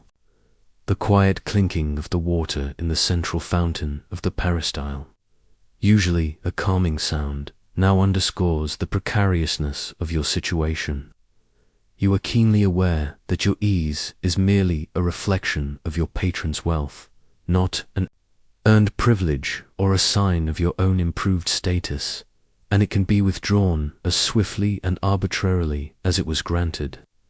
This profound dependence means even comparative luxury comes with its own pervasive anxiety, a constant underlying fear of sudden loss and abandonment. As you navigate the subtle hierarchies of your patron's household and the broader Athenian society, you constantly encounter the concept of pederasty, an idealized form of relationship in ancient Greece that, while distinct from your own lived experience, often blurred the lines in disturbing ways. Pederasty, in its purest theoretical form, as discussed by philosophers like Plato and Xenophon, was understood as a pedagogical relationship between an older, free man, Erastes, and a younger, free boy, Eromenos, typically an adolescent. Its primary focus was on education, character building, and the transmission of civic virtues designed to cultivate future leaders and model citizens, while it often, though not universally, involved a sexual component. The intellectual and moral development was supposedly paramount. It's a crucial historical distinction that this was primarily a practice among citizens, intended to cultivate future leaders, not to exploit the vulnerable. A curious detail is that while many philosophical texts praised pederasty as a noble pursuit, emphasizing the Erastes' role as a mentor and the Eromenos' active pursuit of errant excellence and wisdom, the reality of male concubinage often inverted this ideal entirely. For you, the mentorship was superficial, if it existed at all, consisting more of instructions on service than intellectual guidance. Your excellence was judged primarily by your compliance, physical appeal, and ability to satisfy your patron's desires, not by your moral or intellectual growth. Historians still argue whether the philosophical ideal of pederasty served as a genuine aspiration for many Greeks, or if it was sometimes used as a convenient rhetorical device to legitimize or even romanticize inherent power imbalances, inadvertently contributing to the acceptance of exploitative relationships like yours by providing a veneer of intellectual respectability. You feel the sharp sting of this theoretical perfection clashing so violently with your harsh, transactional reality. Imagine overhearing a conversation during a symposium where your patron and his friends discuss the virtues of a young Eromenos. They know, perhaps a son of a fellow citizen. They praise his intelligence, his athletic prowess, and his promising future as a citizen. Speaking of love, Eros being a pathway to wisdom, a means of shaping a young man into a responsible and virtuous member of the polis. They might wax lyrical about the beauty of the soul and its connection to physical beauty. You might serve them wine during this discussion, your presence unnoticed, as the profound irony washes over you. Your own relationship with your patron, while physically similar in some aspects to those described, lacks any such elevating or ennobling purpose. You are not being sculpted into a citizen. You are being consumed, your youth and body serving another's pleasure and status, without any reciprocal benefit to your character or future. This constant exposure to the idealized version of male relationships, while living the stark, utilitarian reality of your own, creates a profound sense of otherness and bitter disillusionment. You are not learning rhetoric or civic duties. You are learning obedience, subservience, and the art of self-effacement. The discussions of Eros as a divine force, of love as a motivator for noble deeds and intellectual pursuit, seem utterly foreign to your own transactional existence, where your worth is measured only by your immediate usefulness. The sounds of the symposium, once a cacophony of voices, now seem to separate into distinct streams. The elevated discussions of the free, articulate citizens, and the silent, unspoken truth of your own personal servitude, a reality that exists just beneath the surface of their refined world. The moonlight filtering through the windows seems to illuminate this profound divide, casting you firmly into the shadows of the unacknowledged and the unideal. Beyond the philosophical ideals of pederasty, you confront the harsh reality of how male concubines were perceived in terms of their physical appearance and expected dress. Unlike the free eromenoi who might be admired for their athletic build or natural beauty, your aesthetic was carefully cultivated and controlled by your patron. It's a crucial historical point that your body was not entirely your own, but a part of your patron's display of wealth and taste, and therefore its presentation was rigorously managed. A curious detail here is that while free Greek men typically wore simple, practical tunics and cloaks, often favoring a more rugged or natural appearance, your attire might be more ornate or deliberately revealing. You might be dressed in softer, more brightly colored fabrics, perhaps with subtle adornments or perfumes that would be considered effeminate or ostentatious for a citizen. Historians still argue whether this distinctive dress was meant to enhance your appeal, to mark you as a luxury item, or to visibly differentiate you from free men, reinforcing your lower status. You feel the subtle discomfort of being adorned, knowing that each piece of fabric, each scent, is not for your comfort or self-expression, but for the pleasure and projection of your patron. Imagine standing silently in a room, perhaps at a symposium, dressed in a light, finely woven chiton that accentuates your form. Your hair might be styled, perhaps even perfumed, in a way that is distinctly different from the short, practical cuts of the free men around you. You are a living aesthetic, part of the visual and sensory experience for your patron and his guests. You are aware of their gazes, their quiet appraisals, and the way your appearance contributes to the atmosphere of luxury and indulgence. This constant awareness of being physically judged, of being reduced to an object of beauty or desire, is profoundly dehumanizing. This emphasis on your physical presentation means that even your body, your most personal possession, is not truly yours. It is maintained, groomed, and presented for another's consumption.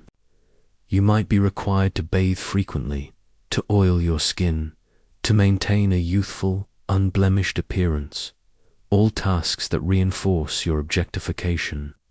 The fleeting beauty of youth, which for a free man might lead to marriage and family, for you means continued servitude. The mirror reflects a carefully constructed image, but behind the eyes there's a silent resignation. The sounds of the symposium, once distant, now feel intensely close. The murmurs and laughter creating an oppressive atmosphere where your body is constantly on display. This meticulous control over your appearance underscores the profound lack of control you have over any aspect of your life. Beyond the philosophical ideals of pederasty, you confront the harsh reality of how male concubines were perceived in terms of their physical appearance and expected dress. Unlike the free Iramaya, who might be admired for their athletic build or natural beauty, your aesthetic was carefully cultivated and controlled by your patron. It's a crucial historical point that your body was not entirely your own, but a part of your patron's display of wealth and taste, and therefore its presentation was rigorously managed. This management extended to every detail, from the cut of your hair to the scent on your skin, transforming you into a curated object rather than a self-determining individual. A curious detail here is that while free Greek men typically wore simple, practical tunics and cloaks, often favoring a more rugged, austere, or natural appearance that emphasized their citizenship and participation in military life, your attire might be markedly different. You might be dressed in softer, more brightly colored fabrics, perhaps with subtle adornments or perfumes that would be considered effeminate or ostentatious for a citizen. This deliberate difference in dress served multiple purposes. It could enhance your appeal to your patron and his guests, mark you as a luxury item, and perhaps most importantly, visibly differentiate you from free men, reinforcing your lower, non-citizen status.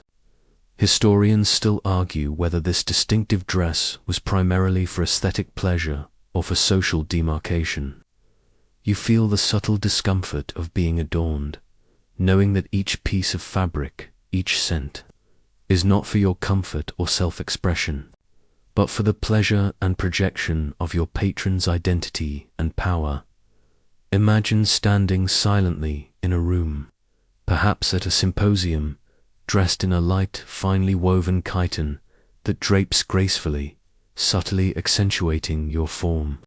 Your hair might be styled in longer locks, perhaps even perfumed and intricately arranged, in a way that is distinctly different from the short, practical cuts favored by the free men around you. You are a living aesthetic, a part of the visual and sensory experience for your patron and his guests. You are acutely aware of their gazes, their quiet appraisals, the way their eyes linger, and the way your appearance contributes to the atmosphere of luxury, indulgence, and perhaps even exoticism. This constant awareness of being physically judged, of being reduced to an object of beauty or desire, is profoundly dehumanizing. Stripping away your inner self in favor of an outer facade, this emphasis on your physical presentation means that even your body, your most intimate and personal possession, is not truly yours to command or define. It is maintained, groomed, and presented for another's consumption and display. You might be required to bathe frequently, to oil your skin, to maintain a youthful, unblemished appearance. All tasks that reinforce your objectification and the idea that your primary value lies in your physical form. The fleeting beauty of youth, which for a free man might lead to honorable marriage and the establishment of a family, for you means continued servitude and vulnerability. The mirror reflects a carefully constructed image, a pleasing facade. But behind the eyes, there's a silent resignation, a deep weariness from the constant performance. The sounds of the symposium, once distant, now feel intensely close. The murmurs and laughter creating an oppressive atmosphere where your body is constantly on display, evaluated and consumed. This meticulous control over your appearance underscores the profound lack of control you have over any aspect of your life, from your inner thoughts to your very outward presentation. As you continue your silent life in the Athenian household, you become aware of an even more extreme and disturbing facet of male concubinage, the existence of the pure delicatus. While the term literally means delicate boy, it often referred to enslaved boys or young men who were specifically groomed from a very young age for sexual service and pleasure. These individuals represented the pinnacle of a patron's indulgent wealth and power. Their very existence, a stark testament to unchecked privilege and the commodification of human beings. It's a critical historical point that the younger the boy, the more desirable he sometimes was for this role, leading to even more profound exploitation. A curious detail here is that, unlike concubines, who might have been acquired as adolescents or young adults, a pure delicatus was often taken into the household as a mere child. They were separated from their families at an age when their personalities were still forming, ensuring their complete dependence and malleability. Historians still argue about the precise extent of these practices and how widespread they were, but the literary and artistic evidence points to their undeniable presence among the very wealthy elite.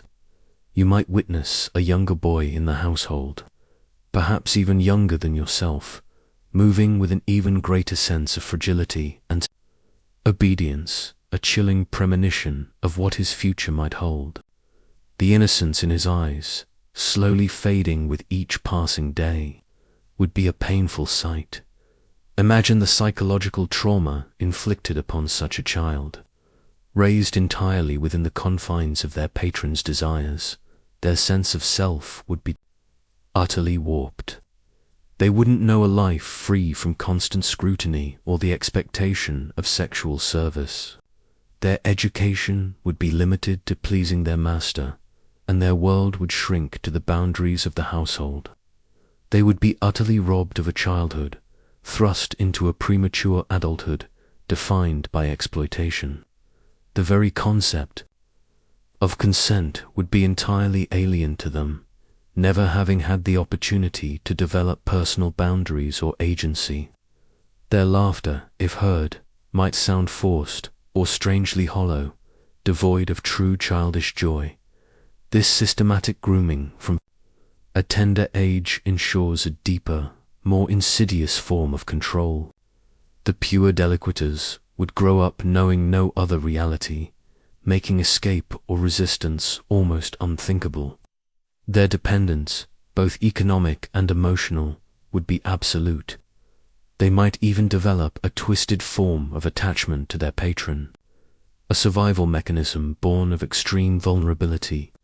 The luxurious surroundings, meant to impress visitors, would for them be a constant reminder of their captivity, a golden cage that held their spirit prisoner. The sounds of the bustling city outside, full of the uninhibited cries of free children, would only serve to highlight the profound, irreversible loss of their own stolen youth and innocence, a silent tragedy unfolding within the seemingly idyllic walls of the villa. As you continue to observe the hidden lives within the wealthy Athenian household, a chilling and often disturbing practice comes into stark focus: castration. While not universal or always explicitly documented for every concubine, it was a known and horrifying reality for some, particularly those destined for long-term service as pori delicati or highly prized household servants. This irreversible physical alteration served multiple, brutal purposes: to preserve a youthful, unblemished appearance, to ensure perpetual docility, and to eliminate the possibility of sirring legitimate heirs, who might complicate inheritance or challenge a patron's authority. It's a critical historical point that this practice was primarily about maintaining control and enhancing a specific, often sexual, aesthetic, rather than for any medical reason. A curious detail here is that eunuchs, or castrated males, held a complex and sometimes paradoxical position in ancient societies, including parts of Greece, and more prominently in the Persian Empire, which influenced Greek practices. While they were physically mutilated, they could sometimes rise to positions of considerable power and trust within royal courts or wealthy households, precisely because they posed no threat to lineage and were seen as utterly loyal due to their complete dependence. However, for a concubine, castration was typically about maintaining their physical form and ensuring a perpetual submissive state. Historians still debate the prevalence of this practice, specifically for male concubines in Athens, but its very possibility casts a long, dark shadow over your existence, a terrifying extreme of patriarchal control. You might encounter an older eunuch in the household, perhaps a trusted servant, whose smooth, youthful features betray the painful history of his past, a silent warning of what depths of control were possible. Imagine the sheer horror of such an ordeal, to have your body, your very essence of masculinity, irrevocably altered, not by choice, but by force. The physical pain would be immense, but the psychological and emotional trauma would be infinitely deeper. You would be stripped not only of your capacity for fatherhood, but also, in the eyes of society, of your full manhood, forever marked as other. This act of mutilation would serve as the ultimate expression of your patron's absolute power, a complete and total subjugation that leaves an indelible mark, both visible and invisible. Your identity would be fundamentally reshaped by this violation.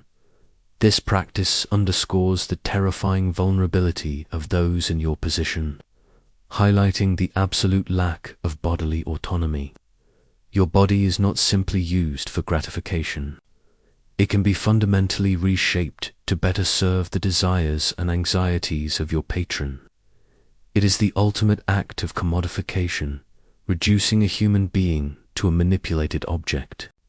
The cool marble floors beneath your bare feet, usually solid and comforting, might suddenly feel cold and menacing, echoing the chill of this grim possibility.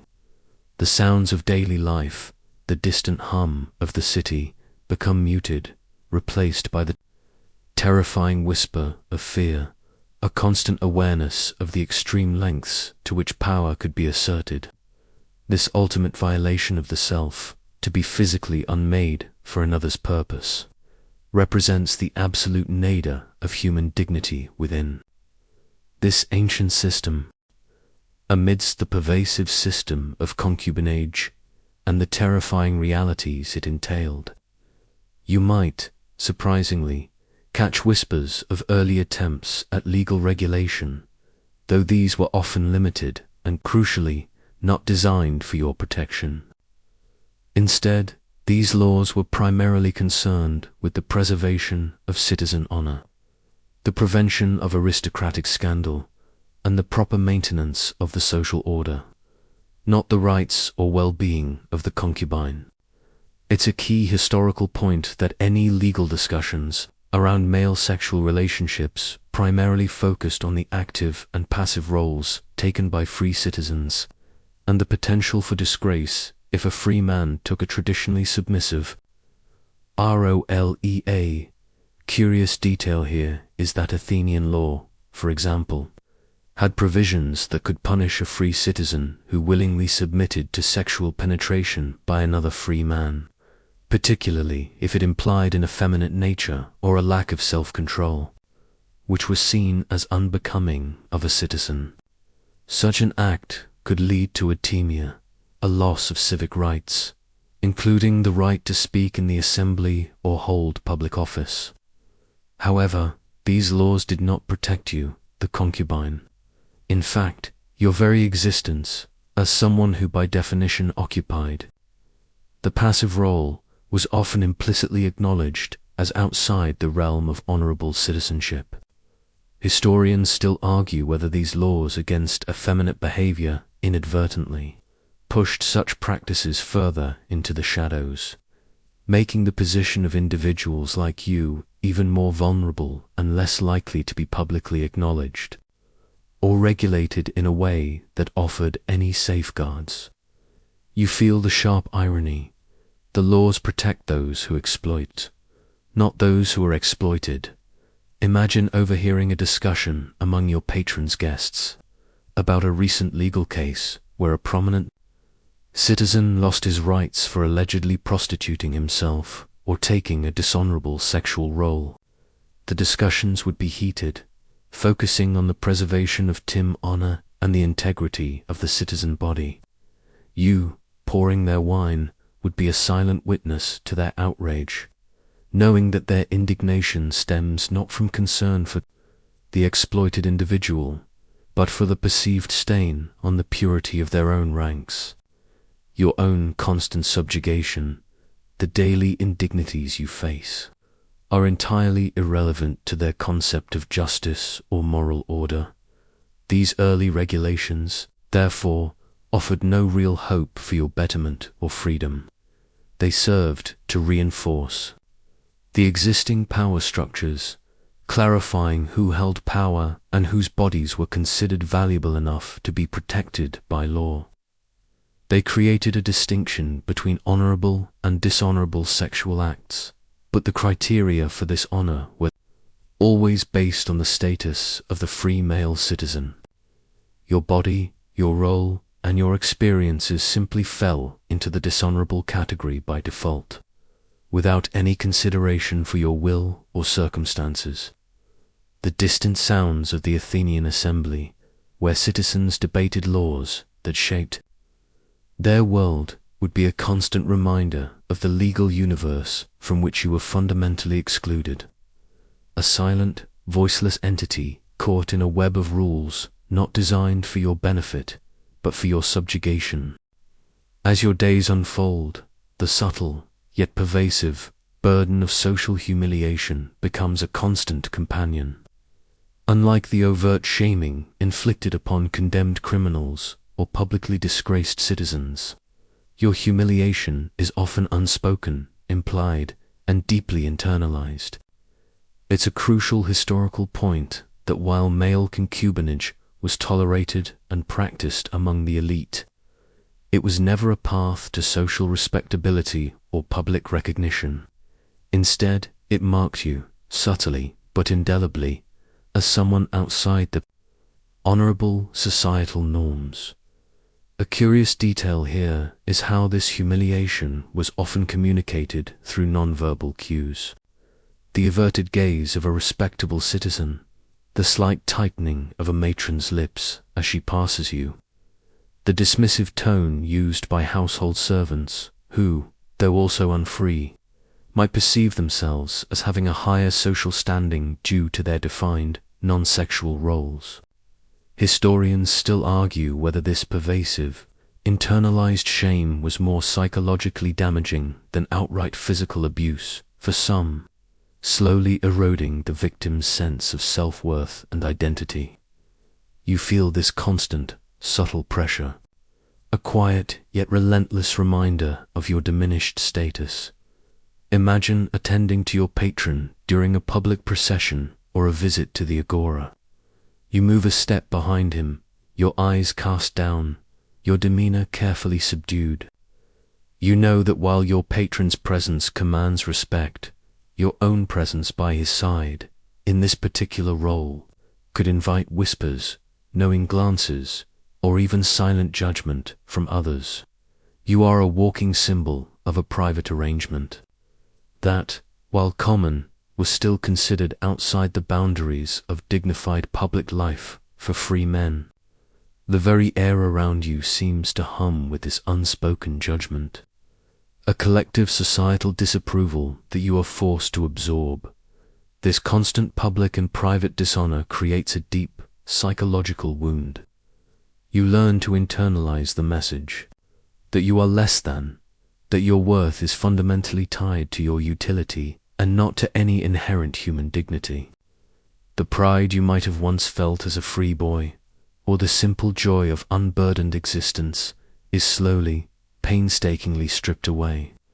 You become a master of self-effacement, of making yourself invisible to avoid drawing attention to the very thing that brings you shame. The laughter of free children playing in the distance, their innocence unburdened by such societal strictures, seems a poignant contrast to your own heavy heart. This pervasive sense of humiliation becomes an ingrained part of your identity, a silent burden carried with every breath. The heavy weight of your reality, you now understand, is also defined by the almost insurmountable difficulties of escape. For a male concubine in ancient Greece, breaking free from your patron's control was a monumental, often impossible, task. You are not simply confined by physical walls. You are trapped by a complex web of legal, economic, and social barriers that are nearly impenetrable. It's a crucial historical point that unlike some forms of slavery where manumission, the act of being freed, was a recognized, though often rare, possibility, the path to freedom for a male concubine was far less defined and fraught with extreme peril. A curious detail here is that even if a male concubine managed to slip away from his patron's household, he would immediately face a myriad of challenges that made long-term freedom almost unsustainable. Without a family network to return to, as many were sold from distant regions or had their families disavowed them, without economic means, and without any recognized legal status, you would be a stateless, rootless individual. You would be vulnerable to being recaptured by your original patron who legally owned you, especially if you were a slave, or simply taken by another, more unscrupulous individual. Historians still argue whether the absence of clear legal pathways to freedom was a deliberate design to ensure total control, or simply a reflection of a society that couldn't conceive of a positive role for such individuals outside of their servitude. You feel the crushing despair of this reality, knowing that every path leads to another form of bondage. Imagine the fleeting thought of rebellion or escape that might occasionally flicker in your mind. You picture yourself slipping out under the cover of night, perhaps stealing a few coins and trying to disappear into the anonymity of the Athenian countryside or a distant port city. But then the cold logic of your situation sets in. Where would you go? Who would shelter you? Without money, you would starve. Without connections, you would be an easy target for bandits, or worse, captured and sold into even harsher servitude, perhaps in the mines or as a common laborer, where life expectancy was brutally short. The fear of recapture and the severe punishment that would inevitably follow acts as a powerful deterrent, binding you more effectively than any chain. This almost complete lack of viable escape routes means you are forced into a position of resigned acceptance. Your life is not your own to shape or choose. The very notion of self-determination, so celebrated among the free citizens of Athens, is a cruel joke for you. You learn to suppress any longing for liberty, to extinguish the embers of hope, because nurturing them only leads to deeper pain. The sounds of distant travelers on the road, their laughter echoing in the night, are a poignant reminder of the expansive world beyond your reach, a world that offers no refuge for someone like you. Your dreams of freedom are just that, dreams fading into the cold, stark reality of your perpetual confinement. The cumulative weight of your experiences, the constant subjugation, the lack of rights, and the pervasive social stigma begins to manifest as a deep, insidious, internalized shame. It's a psychological burden far heavier than any physical task, a silent poison that slowly erodes your sense of self-worth and identity. You begin to see yourself through the eyes of your oppressors and the disapproving society around you, internalizing the belief that your existence is inherently dishonorable and that you are less than a complete human being. This is a critical historical point, as psychological impacts of such widespread sanctioned exploitation are often overlooked in historical accounts. A curious detail here is how this internalized shame can lead to a kind of self-policing. You might unconsciously adopt the very behaviors and attitudes that society expects of you as a concubine, believing them to be your true nature. You might become overly deferential, avoid eye contact, speak softly, and suppress any spontaneous displays of emotion or opinion, not just out of fear of punishment, but because you genuinely believe such expressions are not allowed for someone like you. Historians still argue whether this internalization was a survival mechanism that protected the individual from further pain by dulling their self-perception, or if it was the ultimate victory of the oppressive system, making the victim complicit in their own dehumanization. You feel this subtle shift within yourself, a gradual extinguishing of your own vibrant spirit. Imagine catching your reflection in a polished bronze mirror or a still pool of water. Instead of seeing a person with hopes, dreams, and a unique personality, you might begin to see what your patron sees: a beautiful object, a compliant servant, a vessel for another's desires. The youthful features that once held promise now seem to be merely tools of your captivity. The very idea of personal agency, of having desires that are truly your own and worthy of pursuit, becomes a distant, almost forgotten memory. You might even find yourself agreeing with the societal judgment, believing that your current state is somehow a natural or deserved consequence of your past or your birth. This constant internal battle, this struggle against a self-perception imposed by others, is profoundly isolating. You cannot share this inner turmoil with anyone for fear of appearing ungrateful, rebellious, or simply mad. So, you carry this shame alone, a silent companion that whispers insidious doubts into your mind day and night. The warmth of the sun on your skin, the beauty of the Athenian landscape, the simple pleasures of life, all seem muted and dulled by this pervasive sense of unworthiness. You become a ghost in your own life, existing physically but diminishing internally, a profound and tragic consequence of your position. This internalized shame cements your captivity, not just within the villa, but within the very confines of your own mind. As the centuries passed and the glory of ancient Greece began to wane, new philosophical and religious currents emerged that would profoundly impact the social landscape, including, albeit slowly, the practice of concubinage. The most significant of these was the rise of Christianity.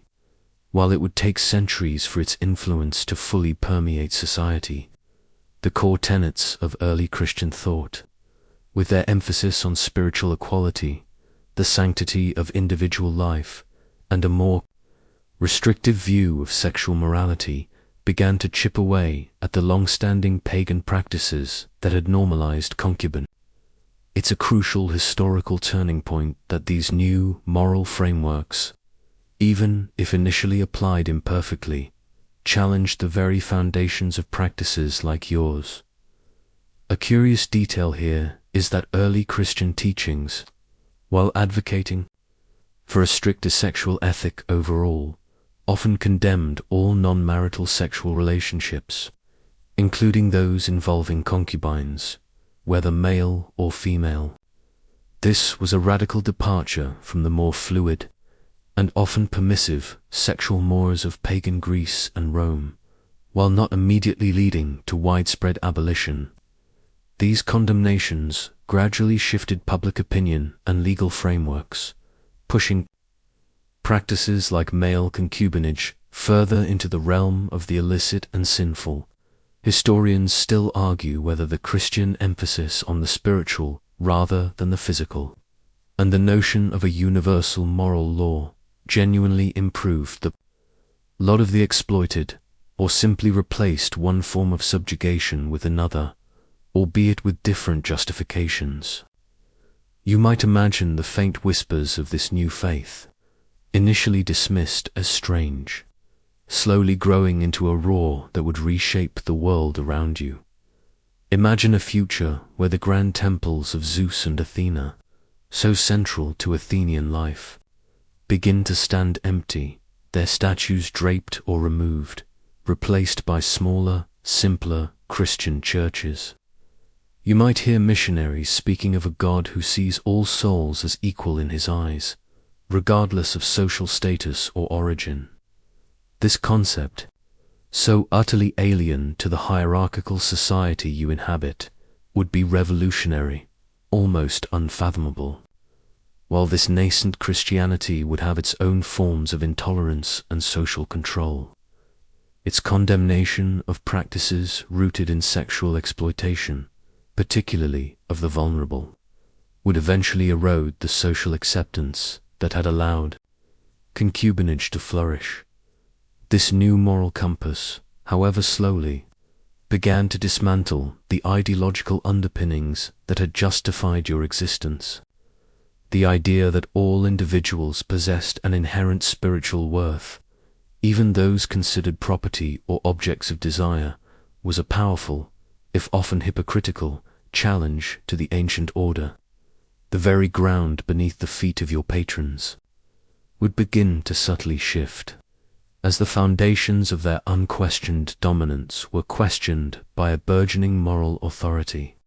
The The sounds of pagan festivals, once vibrant and all-encompassing, would gradually be replaced by the quiet chanting of Christian hymns, signaling a new era with different, though perhaps not immediately kinder, rules. Your fate, though still precarious, would become entwined with these sweeping societal transformations, hinting at a distant future where such practices might eventually become obsolete. The inexorable march of time, coupled with the profound cultural and religious shifts ushered in by Christianity, ultimately led to the decline of male concubinage in the ancient world. This wasn't an overnight revolution, but a slow, gradual process spanning centuries, as new legal codes, moral frameworks, and social sensibilities took root. The practices that had defined your existence, once openly tolerated or implicitly accepted, slowly faded into disrepute, eventually becoming condemned and, in many regions, outlawed. It's a crucial historical development that reflects a significant transformation in Western societal views on sexuality, individual rights, and the treatment of vulnerable populations. A curious detail here is that the decline wasn't solely due to Christian morality. Economic changes also played a role. As the Roman Empire, which had absorbed Greece, began to face internal strife and external pressures, the large, slave-based households, which facilitated practices like concubinage, became less common. The shift towards more localized, agrarian economies and later, feudal systems altered the dynamics of household labor and personal relationships. Moreover, evolving ideas about family, inheritance, and the role of the individual within society contributed to the slow erosion of practices that had once been commonplace. Historians still debate which factor, religious, economic, or social, played the most dominant role in the eventual demise of formalized male concubinage. You might imagine the world around you subtly but surely changing, a slow creaking of the old order giving way to something new, if not always entirely better. Imagine a future where the notion of a man keeping another man as a concubine would be met not with quiet acceptance, but with widespread condemnation, even legal prosecution. The very idea that a free person could be forced into such a role would become unthinkable, a barbaric relic of a bygone era. The language itself would shift. Terms like catamite would become historical curiosities, imbued with a sense of past injustice rather than current reality. The grand villas that once housed such arrangements would either fall into ruin or be repurposed, their walls no longer echoing the silent suffering of those within. This slow but undeniable societal evolution offers a bittersweet perspective. While you, in your historical reality, might never experience this freedom, the knowledge that such practices would eventually be relegated to the dustbin of history provides a flicker of posthumous vindication. The relentless pressures of emerging moralities and changing social structures would eventually render your particular form of servitude obsolete. The distant sounds of the changing world, perhaps the tolling of a church bell replacing the old temple drums, signify not just a new religion, but a different kind of human society beginning to take shape. One that, however imperfectly, would eventually strive for different ideals regarding human dignity and autonomy.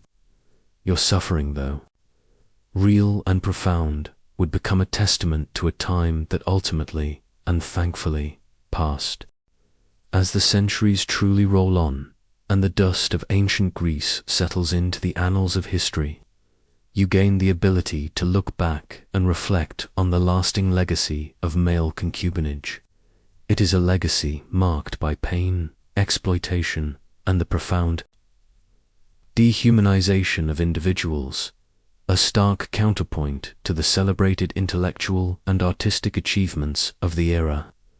This practice left deep, invisible scars on the individuals caught within its grasp, scars that resonated through generations, even as the specific practice faded into obscurity. It's a crucial historical understanding that while societies evolve, the human cost of their institutions, particularly those that deny fundamental rights, remains a powerful and enduring lesson. A curious detail here is how the historical silence surrounding male concubinage contributed to its lasting impact. Because it was often unacknowledged in formal legal or philosophical texts, its reality was left largely to be inferred from indirect evidence, pottery, fragmented poems, and legal speeches that hinted its existence without explicitly detailing the lives of those involved. This lack of explicit historical record means that the voices of those who suffered are largely unheard, their experiences relegated to the realm of conjecture rather than direct testimony. Historians continue to piece together this painful past, attempting to give voice to the voiceless. You might feel a sense of profound injustice, knowing that your story and the stories of countless others like you have been largely erased from the celebrated narrative of this powerful civilization. Imagine trying to explain your life to someone from a truly free future.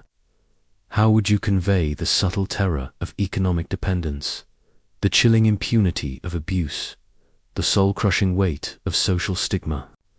The very concepts of consent and bodily autonomy, so fundamental to modern understanding of human rights, were simply not applied to you. Your existence was defined by their absence. The beauty of the temples, the profundity of the philosophies, the democratic ideals, all these achievements would seem tainted, shadowed by the systemic exploitation that underpinned so much of the society. You would highlight the paradox, a civilization that prized freedom and reason, yet simultaneously sanctioned profound unfreedom and irrational cruelty towards segments of its own population. This reflection offers a unique, albeit painful, perspective on human history. It teaches us about the complexities of power, the fragility of rights, and the enduring human capacity for both cruelty and resilience. The lingering shadows of male concubinage serve as a stark reminder that progress is rarely linear, and that, even in seemingly enlightened societies, profound injustices can flourish when unchecked power and social prejudice combine. Your final thought might be a quiet hope that by unearthing and understanding these difficult truths, future generations can better recognize the subtle forms of exploitation that might still exist in their own times, ensuring that such indignities are never again normalized. The wind whispers through the ancient ruins, carrying with it the echoes of untold stories, urging remembrance and vigilance. As the final grains of sand fall through the hourglass of ancient Greek history, you are left with a profound and somber reflection on your journey. You have walked in the silent footsteps of a male concubine, experiencing a life defined by profound vulnerability, relentless exploitation, and a constant struggle against a society that denied your basic humanity. This wasn't a romanticized tale of ancient passion, but a stark, often brutal, reality of power imbalances and systemic dehumanization. Your journey through this historical reality has illuminated the stark contrast between the lofty ideals often celebrated in ancient Greece, democracy, philosophy, art, and the grim, lived experiences of those who existed at its very margins. A curious detail that lingers in your mind is how the very subtlety of this form of exploitation made it particularly insidious. It wasn't always the overt brutality of the mines or the physical chains of a galley slave. Instead, it was the pervasive lack of autonomy, the constant emotional invalidation, the quiet stripping away of dignity, and the ever-present threat of abuse without recourse. This psychological warfare, the constant erosion of self, perhaps left wounds more profound than physical scars. Historians continue to grapple with the complexities of this hidden history, trying to understand not just what happened, but how a society could justify such practices while simultaneously aspiring to such heights of intellectual and civic achievement. You are left with the chilling understanding of how easily human dignity can be compromised when power is unchecked and certain lives are deemed less valuable. Imagine the quiet resilience required to endure such a life day after day. The small, internal victories, a moment of peace, a fleeting thought of defiance, the ability to maintain a hidden core of self amid the overwhelming pressure to conform. These were not grand acts of rebellion, but vital strategies for psychological survival. You might ponder the inherent strength of the human spirit, even when subjected to the most crushing circumstances. The whispers of the wind through the ancient olive groves, the distant murmur of the Aegean Sea, now seemed to carry not just the sounds of a lost world, but the echoes of countless unspoken stories, each a testament to endurance. Your final thoughts are not of bitterness, but of a quiet, enduring lesson. The legacy of male concubinage in ancient Greece serves as a powerful reminder of the importance of recognizing and safeguarding the rights of all individuals, regardless of their social standing, gender, or perceived utility. It underscores the danger of unchecked power and the insidious nature of systems that deny agency and personhood. The beauty of ancient Greece is undeniable, but so too is its shadow side. By confronting these difficult truths, we gain a deeper, more nuanced understanding of humanity's past, and perhaps a greater resolve to build a future where such systemic exploitation becomes truly impossible. The sun sets on this ancient world, leaving behind a profound stillness and a silent plea for remembrance and vigilance.